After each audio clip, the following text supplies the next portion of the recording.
to Yellowhammer Live TV. Our guest today, Shannon Reeves. He's a political science professor at Alabama A&M. Stan McDonald, political consultant. Let's get right to it. It's Yellowhammer Live TV with Dale Jackson.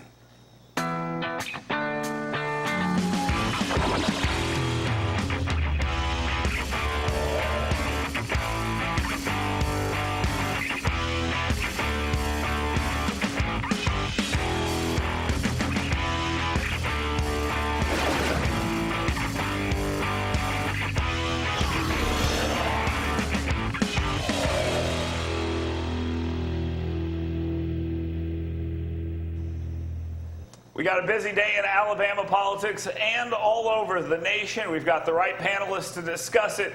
So let's go ahead and get to the headlines.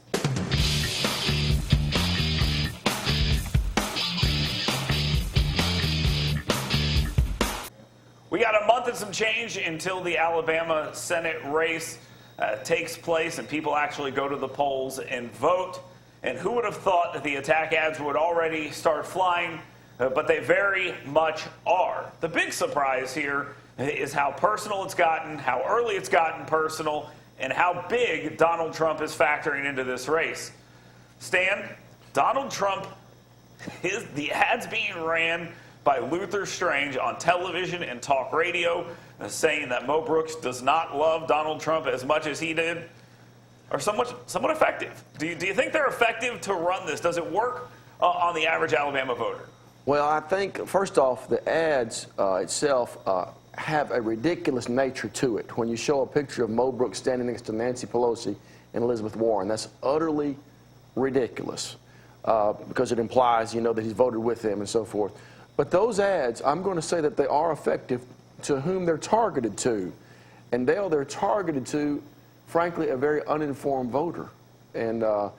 And so, for someone who actually believes that there's any validity to those inferences, just doesn't keep up with things. Now, the big question is whether or not those people will show up to vote or not. Okay, I host a talk radio show here in town, in the state of Alabama, and I will tell you this. I've been going at it with my audience over Donald Trump for a long time. I voted for the guy just like Mo Brooks, but in the primary, I was a Marco Rubio guy, then I was a Ted Cruz guy, and then I was, okay, fine, I'll vote for Donald Trump guy.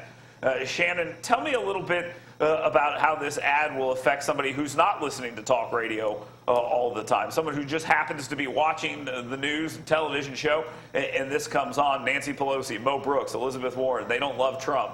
Luther Strange does. What does that tell you? Well, that's who the ads are intended to target, as Stan said.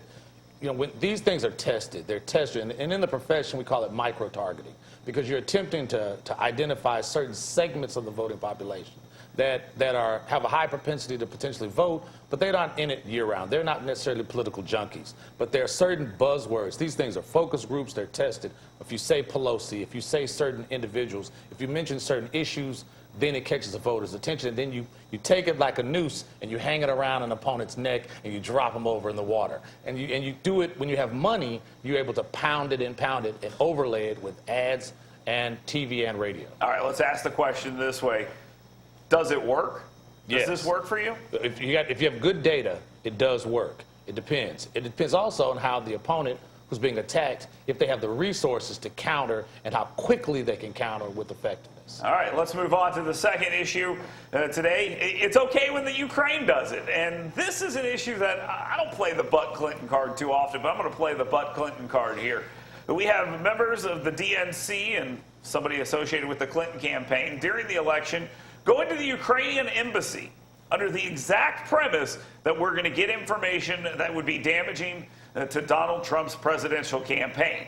And we're told this is wrong and meddling, etc. On CNN, one of their lead commentators yesterday, an anchor, but what's really the difference, came out and said it's different because it's the Ukraine. Is it different because it's the Ukraine, Stan? Or is it the exact same thing happening that we're complaining about the Trump campaign? I think it's the exact same thing. There's no difference whatsoever. In fact, the more, and I'm going to be interested to see the more we learn about the Eric Trump meeting. Eric, I'm not sure he knew even what he was. Jr. That's right, Donald Trump Jr. I'm not even sure he knew what he was walking into. The nature of the meeting, it looks to me like this was really a Russian lobbyist who was trying to pull back some of this, some of Russia's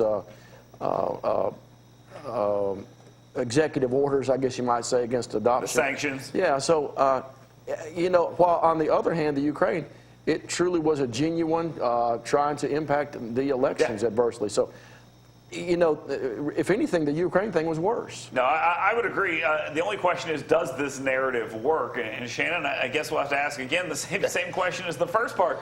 Does this work on the average voter, on the average American? Look, the average Alabamian can't tell you where Demopolis is. Now you want them to identify Ukraine and see how relevant it is to their life. If you're using Ukraine and if you're trying to flip it as an argument, again, you're trying to target an activist voter at this stage, right? You're trying to build the base. You're trying to get the base excited. When it comes to, by 2018, will it stick? No. But what there is an ability to do is, again, you're trying to fight back because you're under attack. So you have to try to draw the parallels to get so the base doesn't lose and become demoralized, lose their enthusiasm. So you're trying to give the base something to stay active with. But the argument here is that Russia was meddling and Russia is bad. But the Ukraine meddling, that's okay because it's not Russia. Now, again, I don't like to play the but Clinton card, but it's very clear if one is a crime and treasonous, as we're making it out to be, the other one has to be as well. So how do you go after Trump just and say, I mean, Shannon, I guess this question is to you. Is it as simple as he won, she lost, so he's the issue? No, I think you should draw the parallels, right? Because clearly these things did happen before. But I'm saying the reason why you're doing it is because when you're under attack consistently, you have to show some ability to fight back so that your supporters are able to say, hey, you know, that's right. Let's not get down on it. We have some ammunition. Let's hold the line. Let's fight back. Okay. So you have to be able to do that. Okay, I think that's a pretty good point. Moving on, Donald Trump, speaking to Reuters, said the following, that Putin really wanted Hillary Clinton to win. And the arguments he used actually sound pretty good on their face. Donald Trump's for drilling, fracking, will make energy prices lower. Russia doesn't really want that. He wants a strong military. Russia really doesn't want that. But Stan, at the same time, Trump also has had some issues with NATO and Europe, and he wants to isolate America. Some have said, granted, he's come out and aligned with NATO since he's been elected, but his argument was America first, America first. Let's divide ourselves from Europe with all the stuff they have going on. Is it believable to any stretch that Putin wanted Hillary Clinton and not Donald Trump? Now, I believe it is. I think that's been something significant from the very beginning. I mean, it's hard for me to believe that Russia would not want Hillary Clinton as opposed to Donald Trump, because I think it's what President Trump said. I mean, he doesn't want to see a strong America. And that's exactly what Donald Trump thus far has been encouraging. I mean, there's results. All right, Shannon, I guess the question here is, if Putin wanted Hillary Clinton, then why was he damaging her? I mean, if that was the case, I mean, why would he take all the blows against Clinton and not Trump? Was it just to weaken her, thinking like everyone did that Donald Trump was going to lose this election? So if we walk in with Hillary Clinton damaged, that's good for Russia? Well, Putin wants what's best for Putin and Russia in general. So we can't really be in his head and know what he wants, but we do know that much, right? So the strategy, whatever his strategy would be, is it destabilize the United States of America to try to have Russia on, as the top superpower or what have you in the world. That's his goal and objective. And to stick his finger in Hillary's eye, some fun to him as well because they have history or whatnot as well. So we can't be in his head, but what we do have to focus on is making our country stabilized and being the best that we can be. And the reality is, whether Putin wanted Trump or Putin wanted Clinton, Putin wanted disruption. And he's getting what exactly. Okay, so he's getting exactly what he wanted, regardless of who's there in the presidency, because had Hillary Clinton won, there would have been a lot about her emails and all this other stuff still going on. She's maybe a, quote, delegitimized president at this point, if she was president. Think about who's Putin's PR guy. I mean, the branding that he's getting, on the world stage, right? Has he ever had this much branding, as a world leader, quote unquote? And I guess he's also emboldened to continue playing around in other elections as well. Not lastly, but back to the state of Alabama. Kay Ivey hitting the reset button. Governor Robert Bentley put together a lot of committees that were looking into multiple things. Kay Ivey has essentially blown all of those committees up. The more important ones, as I would see them, is the gambling committee, which we talked about a little yesterday, but also a committee on grocery taxes. We're talking about prisons and all these other things. Stan, Ivey's hitting the reset button here. Is this just business as usual? You got a new person in, although it happened in the middle of a term, so she's clearing the deck. Does it lead us to believe that we're looking at a special session for prisons or anything like that? What does this mean that Kay Ivey has started over on all these committees and wiped them clean? Well, I think, first off, it means that Kay Ivey is doing everything necessary to run for re-election, for sure. And I also think that, of course, as lieutenant governor, she was she's a legislator, or has been a legislator, or presided over the legislature, the Senate side.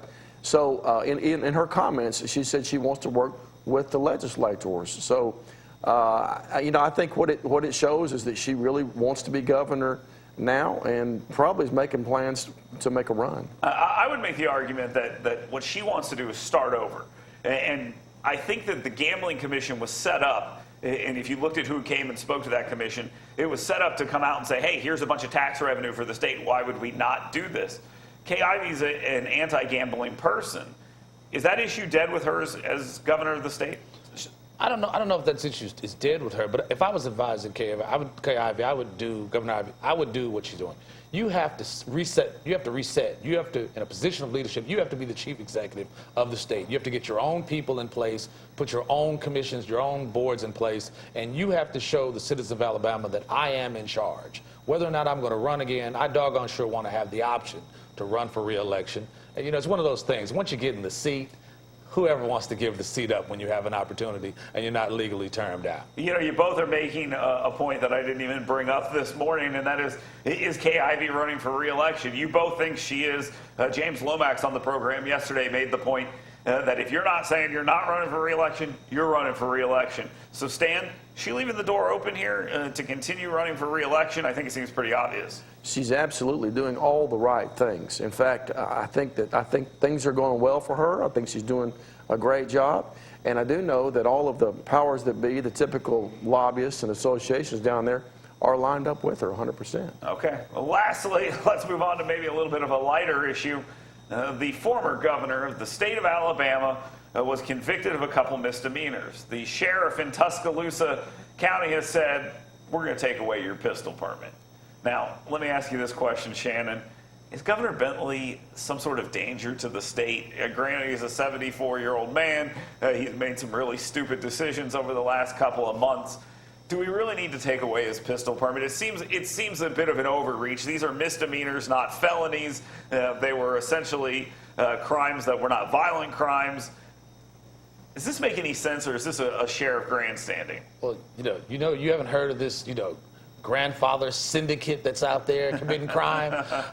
No, I could walk up to an ATM machine. If Governor Bentley was behind me, I wouldn't be too afraid. Right. So no, absolutely not. I mean, first of all, whatever public indiscretion is what it is. It was a non-violent situation, and I think he should be granted this permit. Stan, when this discussion starts, it's kind of an interesting one because people don't like Bentley. I mean, the simple fact is people don't like him, so they like to see silly stories where maybe he gets what's coming to him.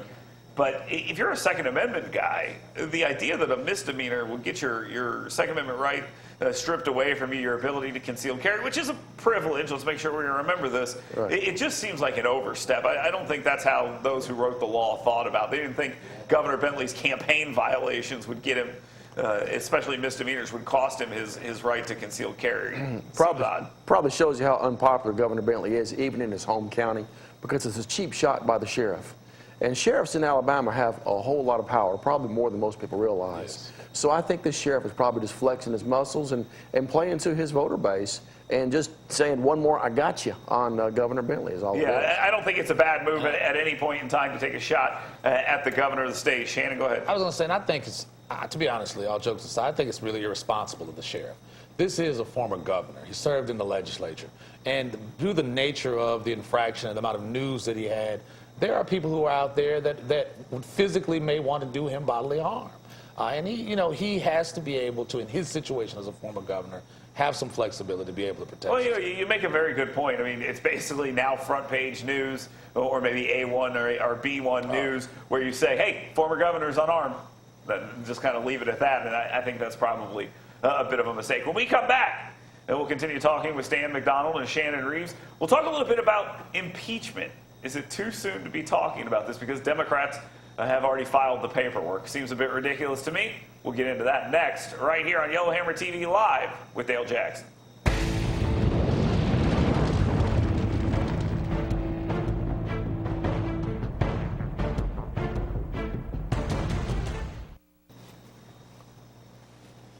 Welcome back to Yellowhammer TV Live with Dale Jackson. We continue with our guests Shannon Reeves and Stan McDonald. It's time to talk impeachment. Too soon to be talking impeachment, in my opinion, but Brad Sherman, a congressman out of California, has filed impeachment articles against the President of the United States. We still have multiple investigations going on in the House and in the Senate, and then you have Mueller looking at it as an independent investigation. This entire thing is still unraveling. Yes, the media will tell you that there is collusion, or something I heard yesterday, which is willingness to collude with the Russians, which apparently is a crime as well. Guys, is it too soon? Stan, help me out here. Is it far too soon for us to be talking about impeachment? Does this have any place in reality, or is this just politics? No place in reality whatsoever. It shows how rudderless and what bad condition the Democrat Party's in right now. The guys that are doing this, have nothing else to talk about. There's no agenda, and it's just ridiculous, actually. So you view this as a rather ridiculous thing. I would tend to disagree, or excuse me, I would tend to agree. Shannon, when they bring these impeachment articles up, I think Americans as kind of a whole are maybe tired of impeachment. We had the Bill Clinton situation where he was impeached. It only helped him. I think we looked at Barack Obama and George W. Bush from the very beginning of their presidencies. The impeachment word was thrown around. We can talk about Watergate and the usefulness of the impeachment articles there to get Nixon to resign, excuse me. But Americans as a whole, I think impeachment is just something you say when your guy is not in the White House anymore. Is that where we are here as an American people? Yeah, it's really taken our politics into a very low place. Americans want presidents to succeed, because when presidents succeed, the country succeeds. You can have disagreement, but one thing that I often cautioned Republicans during Obama's administration was don't come as if you want him to totally fail as a president, because it takes the country in a very, very bad place. I don't see any scenario at this juncture as to where President Trump would be impeached. We've got a Republican House, a Republican Senate, a Republican president, and I think what's going to happen here is Democrats in 2018 are going to say, vote for me, and I'll join the impeachment parade. Shannon, you've been doing political science for a long time. You're an associate professor at Alabama A&M. Is that going to be an effective campaign strategy? They've got to find a way to expand. I think their campaign strategy is, as I had death by 1,000 cuts. Right. Drip, drip, drip, drip, drip, with all of these pieces of an investigator, to drag the investigator, to run the clock out, if you will. That's their number one strategy in this process. If you throw out impeachment, for example, the congressman filed papers for impeachment. One congressman, Al Green, in the Congressional Black Caucus, is the only one that signed up. And he only signed up because the other guy beat him to it, because he was trying to be the one to actually file it first. The funny thing is here, let's wrap this up. The funny thing about this is I ran through a list of all the people we've talked about impeachment. The media portrayed Bill Clinton's impeachment as a witch hunt over sex. They gave what I thought was, and I was just starting out in talk radio, but they gave the George W. Bush impeachment a little bit of weight. And then we get Barack Obama. They treated it as if it was ridiculous. And now here we are back to Donald Trump. Is this a Republican and Democrat thing when it comes to the media? Democrats, no, impeachment's crazy. Come on, there's no reason that Republicans, okay, let's discuss it. Is the media covering this fairly? It sure seems to be like you say it. I mean, the double standard.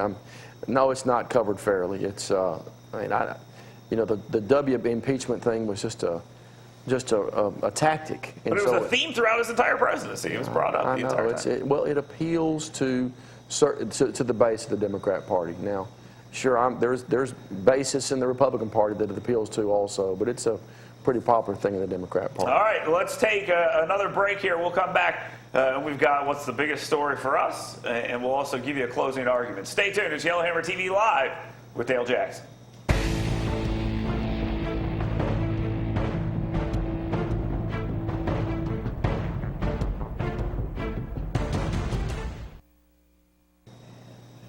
Welcome back to Yellowhammer TV Live with Dale Jackson. As we wrap up the show, we talk about today's biggest stories, about what's important to us. And I'll tell you what's important to me right now is the idea that down the road we could potentially see the president, The Rock, calling into his office the Senator Kid Rock from Michigan.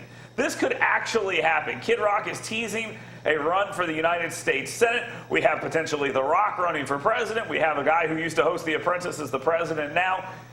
We're heading down a path that I think is kind of scary here, guys. I'm not liking this. Shannon, let's go to you first. Why don't you tell me what is the most important story of the day for you? First of all, I'm hating really on that story. Yeah. That's my pet peeve. These unexperienced people want to govern. It's just totally crazy. The most important story for me today is that the Southeastern Conference is discussing, because we're in Media Day down there in Hoover, they're discussing moving Media Day from Hoover to either Atlanta, Nashville, or Dallas, or to have it rotate. And I think in a state like Alabama, where we don't have professional sports, you need to keep that economy going and keep events like that in the state of Alabama. I'll tell you this, if they do rotate media days, Birmingham, Hoover might be in it in the beginning. It will not be at the end. They'll go through a rotation, and that'll be the end of it. We've got to fight to keep it. Stan, to you, what's the biggest story of the day for you? Well, the biggest story today for me is not entirely political at all, but there was a recent study that was done that they asked the question about why are people generous? Why are people who are givers? And they actually did a study. They put people's brains under MRI and all this thing. It was a couple of years they put into this, and what they actually found out is that people who are generous, people who give, at A, it makes them happy, and B, even from just a cerebral brain standpoint, they do it because it makes them feel good. So I thought this was a very interesting story and a very good story, and I do think there's, in some ways, some political ramifications. I think politically speaking, there's been studies showing that Republicans are more generous than Democrats. So maybe that's happy people. All right, let's go ahead and get to the closing argument. My closing argument today is to all the Senate candidates. And I don't care if you're Luther Strange, Mo Brooks, Roy Moore, or you're some guy at the bottom of the pile that doesn't really matter. Can we please get serious about something? Look, I understand it. We all love Donald Trump on the Republican side. You know why? Because he's not Hillary Clinton. That part is very simple. We all understand. I also understand politics, so I know why those ads work, and I understand why they're being ran. However, let's just remember, there might be differences on the border, there might be differences on health care, and there might be differences on tax policy. But I've been following this race very closely, and I can't tell you what the difference between these guys actually is. The simple fact is you can call people career politicians or lying Luther or whoever we want to do or whatever we want to do to refer to these guys. But let's start talking maybe a little bit about what these guys actually believe when it comes down to policy. Maybe there aren't that many differences. Maybe they are very similar, which I think they pretty much are. But let's hear about this and let's lay out this argument as opposed to who loves the president more. At this point, we get it. But we're going to see more of this. I know that. You know that. And remember, I'm going to take some blame myself because the media talks about these things, and that's why stuff like this works. We appreciate you watching us here today. Thank you very much to my guests, Shannon Reeves and Stan McDonald. Thanks for watching Yellowhammer TV Live with Dale Jackson.